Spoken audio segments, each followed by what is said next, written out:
Have you ever rolled into a highway rest stop in the middle of the night? Maybe you were on a long road trip. Maybe you only pulled over to stretch your legs and then you noticed it. Rows and rows of huge semi-trucks parked in the dark. Headlights off but still rumbling, the entire lot humming with diesel engines. No one is pulling out. No one is driving. No one is going anywhere. The trucks are just sitting there, running. And at some point, you probably wondered, why are all these engines still on? And who is paying for all that diesel? Hi, this is Vibe Tale. What is idling? And how common is it? Let's begin with a simple definition. Engine idling means the truck's engine is running while the vehicle is completely stopped, not moving through traffic, not backing into a loading dock, not warming up for a few minutes before a trip, just parked, engine turning over, burning diesel and going nowhere. And in trucking, this is not some weird habit practiced by a few old school drivers. This is part of the daily reality of the industry every night. Across every time zone, it happens at truck stops, rest areas, weigh stations, logistics yards, and parking lots across America, Europe, Australia, and far beyond. Now let's talk about the numbers, because this is where the scale becomes almost difficult to believe. In the United States alone, long-haul trucks idle for an estimated 6 to 8 hours per day on average. 6 to 8 hours, that is basically an entire work shift spent standing still. With the engine running. Now multiply that by roughly 3 million long-haul trucks currently operating in the country, and you begin to understand why this is not a small issue. This is a national-scale problem. Industry estimates suggest that idling trucks in the United States burn somewhere around 800 million gallons of diesel every single year. 800 million gallons, not from hauling freight, not from climbing mountains, not from crossing the country. Just from trucks parked in place. When I first saw that number, I honestly had to stop and read it twice. That is enough fuel to circle the earth more times than I am willing to calculate on a Friday afternoon. So the real question is, why? Why do millions of truck drivers make the same choice, night after night, to keep the engine running while they sleep? Well, the answer is more complicated than it looks. There are several very practical reasons, and a few that are still debated. Let's break them down one by one. Reason number 1, temperature control. This is the biggest one. The main reason many truck drivers keep their engines running overnight is simple: survival. Yes, that sounds dramatic, but in a lot of cases, it really is not far from the truth. A modern sleeper cab is basically a tiny apartment on wheels. The driver sleeps there, eats there, watches television there, lives there for days, weeks, sometimes months at a time. But here is the problem. A truck cab is still a metal box. It does not have insulation like a house. It does not even have the same insulation as many camper vans. Once the engine is switched off, the cab can start matching the outside temperature much faster than most people imagine. Now picture this. It is the middle of July in Phoenix, Arizona. Outside temperatures are pushing 45 degrees. That is 113 degrees without the engine running to power the air conditioning. The inside of that sleeper cab can become dangerous very quickly. We are talking about heat stroke conditions, and this is not just some theoretical risk. There have been real documented cases of drivers suffering serious heat-related illness while trying to rest. Now flip the situation. It is January in Minnesota. Outside, it is minus 25 degrees. Without engine heat, that same cab can become dangerously cold in a very short time. And diesel engines themselves can also struggle in extreme cold, which we will get to in a moment. But for the driver, the equation is brutally simple. You need heat. The engine creates heat, so the engine stays on. And before someone jumps into the comments and says, "Jeremy, just use a blanket," I get it, but we are not talking about a chilly bedroom. We are talking about extreme temperatures inside a metal cab, often in the middle of nowhere. In those conditions, the engine is not a luxury. It is the life support system. Reason number 2, powering the cab. This is where things get even more interesting. A sleeper cab today is not just a mattress behind the seats. Modern trucks have become surprisingly advanced living spaces, especially owner-operator rigs like the ones we have covered in previous videos. Once you see what some drivers actually run inside their cabs, it becomes much easier to understand why power matters so much. Inside a well-equipped sleeper, you might find a refrigerator, a microwave, a television, a laptop, LED lighting, phone chargers, tablet chargers, and a coffee maker, because no one is surviving a 4 o'clock in the morning start without coffee. That is just science, and in some custom setups, you may even see a small convection oven.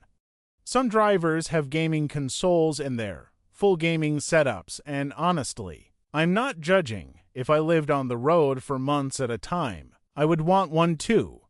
But all of that equipment needs one thing: electricity. And at 2 o'clock in the morning in a truck stop parking lot, that electricity usually comes from the truck itself. The alternator charges the batteries. The batteries power the electronics, and the running engine keeps everything alive and topped up through the night. Could the batteries handle some of this without the engine? Yes, for a while, but not reliably through a full 8-hour rest break. Drain the batteries too far, and now you have a truck that will not start in the morning, and I promise you, no driver wants to be stuck calling for a jump start at 4 o'clock in the morning somewhere outside Amarillo, so the engine stays running. Simple as that. Reason number 3, engine and equipment health. This one surprises a lot of people outside trucking. For decades, many diesel drivers and fleet operators have believed that constantly shutting down and cold starting a large diesel engine causes more wear than letting it idle overnight. Now, to be fair, this is a real debate. Modern diesel engines are much better engineered than they were in the 1970s and 1980s. Manufacturers will tell you that cold starts on modern engines are completely manageable. But there is nuance here. In extreme cold, diesel fuel can begin to gel, the oil thickens, and during the first critical seconds after startup, the engine components may not be lubricated as well as they should be. For a driver operating a truck with several 100,000 kilometers already on the clock, repeated cold starts can feel like something that slowly adds up. Then there are diesel particulate filters, exhaust systems, and sensors that are designed to operate within certain temperature ranges. Keeping the engine warm overnight avoids repeatedly bringing all of those systems back from cold. Is this, by itself, enough reason to idle all night on a mild evening? Probably not, but when you combine it with everything else, it becomes one more piece of the bigger picture. Reason number 4, regulations and hours of service. This part does not get discussed nearly enough. Driving regulations, the rules that control how long a driver is legally allowed to operate, have a major effect on how long trucks spend parked. And when a truck is parked with a driver inside, there is a good chance it is idling. In the United States, federal hours of service rules require a mandatory 10-hour rest break after 11 hours of driving time. In Europe, as we have covered before, drivers are limited to 9 hours behind the wheel and must take a 45-minute break after every 4.5 hours of driving. These are not friendly suggestions. Breaking these rules can lead to serious fines and can even put a driver's license at risk. So drivers take their breaks. They have to. And here is where idling connects directly to regulation. These rest periods are long. 10 hours is a long time to sit in a parking lot. An office worker finishes a shift and goes home. A long-haul truck driver often does not have that option on the road. The truck is home, the truck stop becomes the bedroom. The rest area becomes the night's shelter. Drivers do not always get to choose a warm hotel room with central heating or air conditioning every time they stop. Sometimes the only place available is a rest area in the middle of nowhere, with nothing around for kilometers in every direction, so the engine runs. Because the alternative may be 10 hours of freezing, overheating, or not sleeping at all, and that is not a trade most people would accept. The cost of idling, fuel, money, and the environment. Now let's get into the numbers again, because this is where the reality becomes sobering. A typical long-haul diesel engine burns somewhere between 0.8 and 1.4 L of fuel per hour while idling.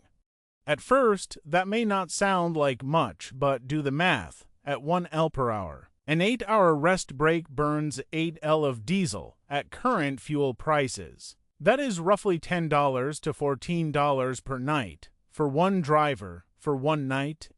Across a full year of long-haul work, around 250 working nights, that becomes somewhere between $2,500 and $3,500 per truck just in idling fuel. Now imagine a fleet with 500 trucks suddenly. This is not a small expense.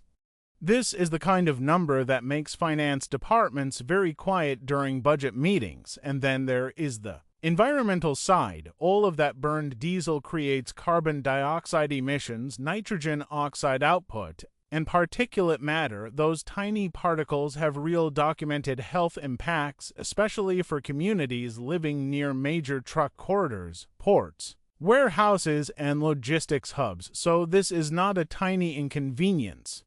It is one reason regulators around the world have started paying much closer attention to truck idling, the solutions, auxiliary power units, shore power, and anti-idling laws. So, if idling is expensive, wasteful, and harmful, why has nobody fixed it? The truth is, people are trying. There are several solutions already available, but every one of them comes with advantages and trade-offs. The first, and probably the best known, is the auxiliary power unit, or APU. An APU is basically a small separate diesel engine, much smaller than the truck's main engine. It can power the cab's heating, cooling, and electrical systems without running the main powertrain. A good APU burns roughly 0.2 to 0.3 L of fuel per hour. Compare that with more than 1 L per hour from the main engine. The fuel savings are substantial. The emissions are lower, and for many drivers and fleets, it makes a lot of sense. A lot of owner-operators and more forward-thinking fleets have already adopted auxiliary power units. The investment usually pays for itself somewhere between 1 and 3 years, depending on how much the truck is used. The second solution is shore power, sometimes called truck stop electrification. This works a bit like plugging in a motorhome at a campground. Specially equipped truck stops provide electrical hookup points, allowing parked trucks to run their cab systems from grid power. No diesel burned, no main engine running all night. Some of the larger truck stop chains in North America have been slowly rolling out these systems, although coverage is still far from universal. Where shore power exists, it can reduce both idling and emissions significantly. Battery and solar solutions are also starting to appear. This is especially interesting as electric trucks become more common. Large onboard battery banks can charge while driving, then supply power to the cab overnight. It is a similar idea to a hybrid car, but applied to a sleeper cab, and for fully electric trucks now entering the market from companies like Volvo and Freightliner. Much of this problem is naturally reduced. The main battery system can run climate control and electronics without burning any fuel at all. Electric technology is changing the equation. Then come the regulatory solutions. Several American states have introduced anti-idling laws, with California being the most aggressive, which, let's be honest, is very California. In California, the limit is 5 minutes in most situations. Other states have similar rules. The fines are real. The laws are enforceable, but enforcement is difficult across the enormous geography of the United States. And many drivers and operators simply do not know the exact rules in every state. They Pass through, so there you have it. The next time you pull into a rest stop at midnight and hear that deep wall of diesel rumbling across the parking lot, you will understand what is happening. It is not laziness. It is not carelessness. It is a driver trying to stay warm, stay cool, keep food from spoiling, protect the engine, power the cab, and get a legal night of rest before doing it all again tomorrow. The idling problem is real. The cost is real, and the solutions are improving every year. Auxiliary power units, shore power, and the steady move toward electric trucks are all slowly reducing a habit that has been stubborn, expensive, and deeply embedded in the industry. But until those solutions are available and affordable for every driver and every fleet, the engines will keep running, and honestly, until you have spent a night inside a metal box during a Texas summer with no air conditioning, maybe do not judge too quickly. What do you think, Tank? Should governments push harder for anti-idling solutions, or should the trucking industry solve this on its own? Drop your answer in the comments below. We read every single one. Thanks for watching. Remember to subscribe to Trucks United for much more.